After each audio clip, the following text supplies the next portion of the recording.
మరి వాళ్ళ పోచంపాడు అట్లనే ఉంది. మీరు చెప్పిన పద్ధతుల్లో మేడిగడ్డలాగా కాలే.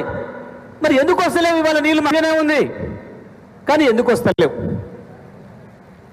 ప్రాణహిత కలవకుండా పైన నీళ్ళు రావు. ఏంటిది కేసీఆర్ మీద కక్ష వీళ్ళందరికీ అని అంటే, చంద్రబాబు పైన ఇంకొక ఆడ కట్టుకోండి, కానీ కాళేశ్వరం కిందికి రావద్దు.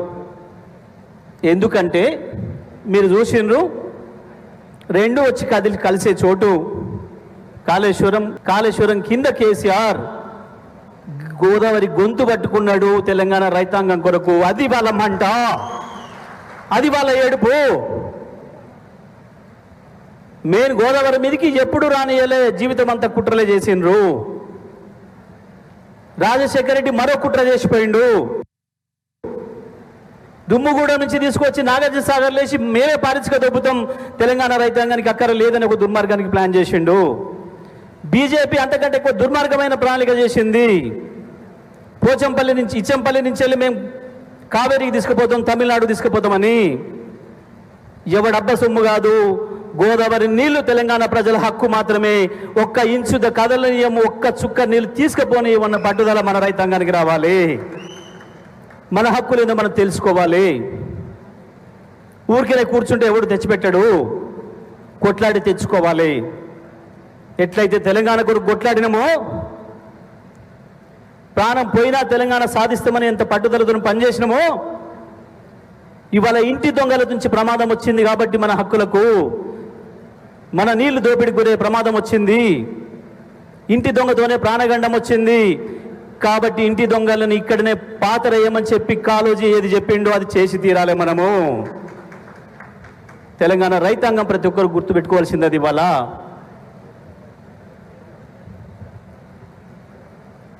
మంతన్ నుంచి మొదలుపెట్టి ఇక్కడి వరకు రైతాంగం ఇవాళ ఎదురు చూస్తున్నారు. కానీ నీళ్ళు కళ్ళ ముందే పోతున్నాయి, మనకంటే తెలుస్తలేదు. కానీ అక్కడ ఆ రైతుల కళ్ళ ముందే నీళ్లు పోతున్నాయి, వాళ్ళు ఏడుస్తున్నారు.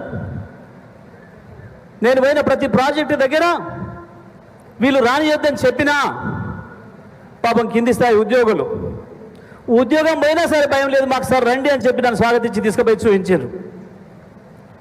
మాకు బాధ అవుతుంది. కేసీఆర్ సార్ ఉండగా బ్రహ్మాండంగా నీళ్లు కలకలాడేది, రోజు మాకు పని ఉండేది. ఆ పడుతున్న నీళ్ళను చూసి సంతోషపడదాము.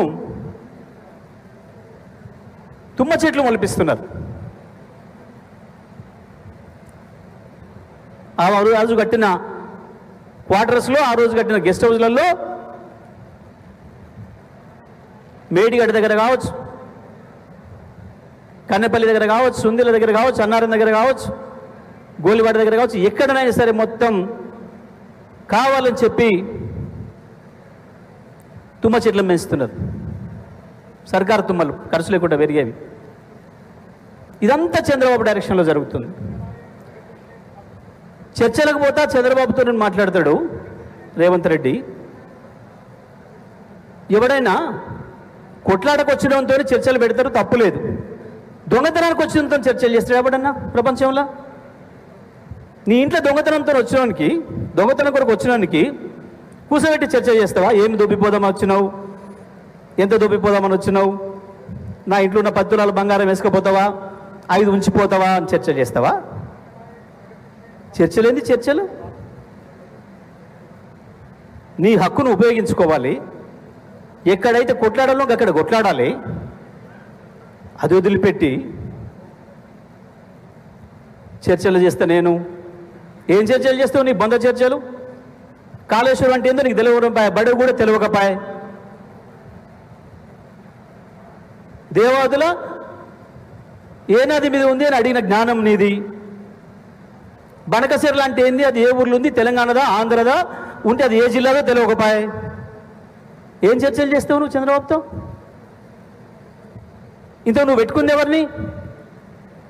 చంద్రబాబు నాయుడు దగ్గర పనిచేసే నీటిపారుదల శాఖ సెక్రటరీని ఆయన ఫోన్ చేసి చెప్తే తెచ్చి ఈయన సలహాదారుగా పెట్టిండు. తెలంగాణ ప్రభుత్వానికి నీటిపారుదల సలహాదారు.